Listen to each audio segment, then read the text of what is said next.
Hello everyone, Miss Carrie here with another card making project using the Not Too Shabby May Box of the Month. If you missed my previous project, let me share quickly what comes with this Not Too Shabby collection. You will receive 2 paper pads, Lemon Brightness and Sweet Strawberries.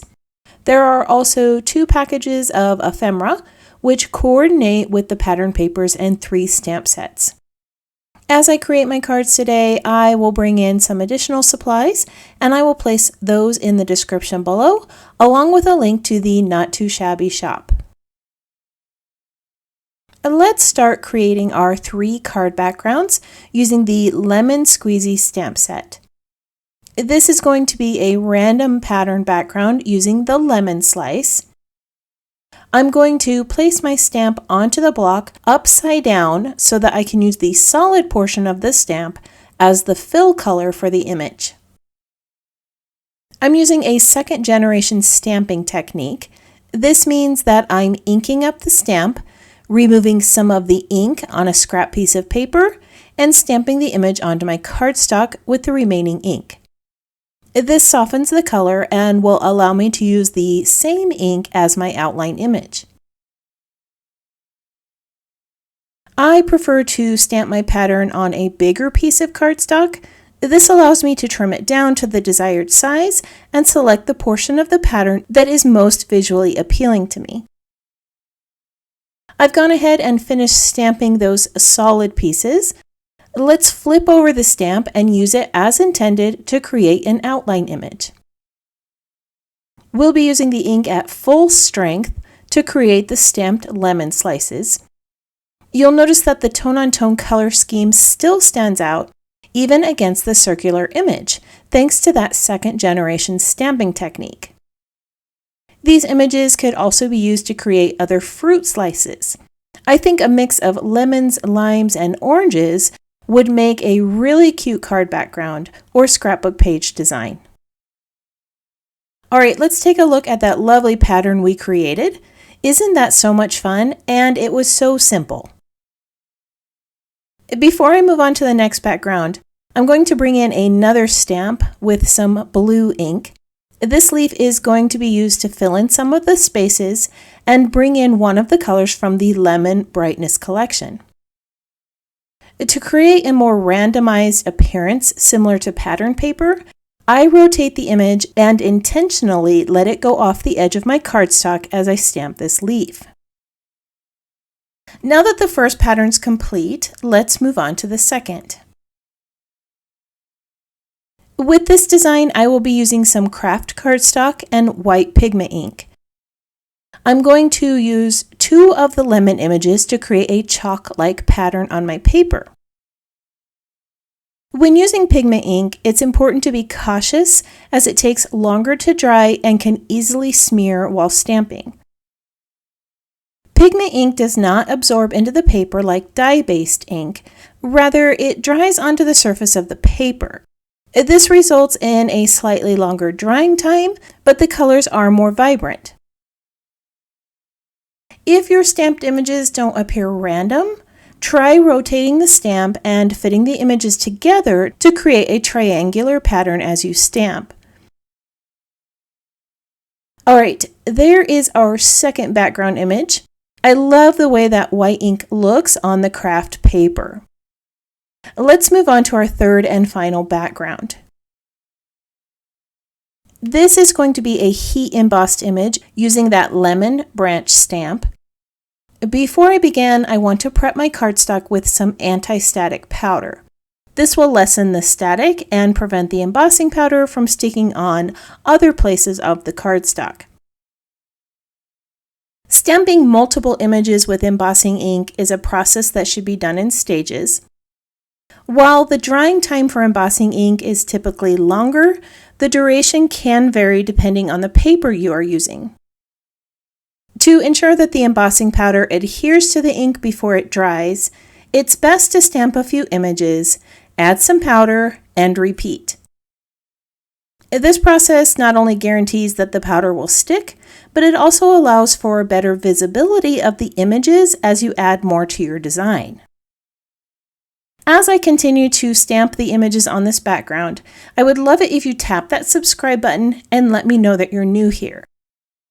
If you're already a subscriber, let me know that you're enjoying today's video by tapping that thumbs up icon or commenting below. I always love knowing which technique you're going to try on your next project. Alright, now that all the images have been added, we can heat this with a heat tool. The embossing powder is a clear powder that will become slightly shiny and raise off the surface of the cardstock. You want to be careful not to overheat the powder. Doing so will result in the loss of shine and the image will become less crisp. Now at this point, you can add some ink or paint to the background to bring in some color. The embossing powder will resist the medium you add and create a lovely white design. For this project, I'm going to keep it simple and let that raised image speak for itself. Now it's time to take these 3 backgrounds and create our cards. Here are the pieces that I will be using for the first card. This is the background we created using both sides of the stamp and this second generation stamping technique. I'm going to add a 1-inch strip of pattern paper across the center. Then I'll wrap some yellow and white twine around the pattern strip for some added texture. For my background, I selected a lovely geometric pattern that my stamped background will sit on. Before I continue the assembly process, I want to stamp a sentiment onto my 2-inch cardstock square. I have selected the sentiment, "You are the zest," from the Lemon Squeezy stamp set. Once that's been added, I can layer these over that dark blue pattern square and attach it to my card. Over the top, I'm going to layer a few of the lemon die cuts from the Box of the Month collection. Using die cuts on a card makes the assembly go so much faster. Alright, there is our first card design. Let's go ahead and move on to the second one. The pieces for this card include the craft cardstock background we created with the white pigment ink, a 1.5-inch strip of pattern paper, and a 3/4-inch cardstock strip for my sentiment. I cut the craft paper a little smaller than an A2 size card base so that I would have a small white frame. The pattern strip has some zigzag stitching on it for texture, but you could also add some ribbon or twine. The die cuts I chose consist of a bundle of sunflowers and butterflies, a larger lemon, and a small lemon wedge. All of these are part of that Box of the Month die cut collection. I'm just going to pop these up on some foam tape to create a nice layered embellishment. For my sentiment, I'm going to stamp "Hello Summer" in black ink. This is another sentiment in the Lemon Squeezy collection, which is the only stamp set we have used today. I'm going to cut a little chevron into the right side of this sentiment strip, and then I'll tuck it under the die cut layers. That one was really simple to put together. Let's go ahead and take a look at what we'll need for the third card. This is the embossed background image that was created with clear embossing ink. I mentioned earlier that you could use some ink over the top if you wanted to, and here's what that would look like. The powder resists the ink and creates a lovely design.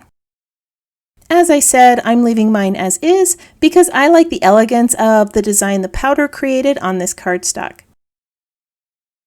Around the base, I am wrapping some yellow and white twine. Once that's secured in place, I'll adhere it to the center of the dark blue pattern paper from the Lemon Brightness paper pack.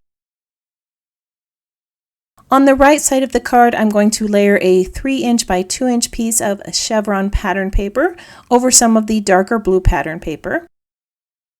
I did add a little stitching to this also because I love the way it brings so much to a card design. For my sentiment, I'm going to stamp the word "sweet" multiple times on a 1/2-inch piece of white cardstock. You could also stamp one of the other sentiments onto a little circle shape or stamp it onto the chevron pattern. The die cuts I selected include a larger lemon, a leaf, and a small lemon wedge. One of the ways to bring more dimension to your cards is by layering flowers or leaves behind your images. This collection has quite a few single leaf pieces that would be perfect for this. After attaching the die cuts to the card, I just cut a few chevrons into the ends of the sentiment and attached it below the layered images.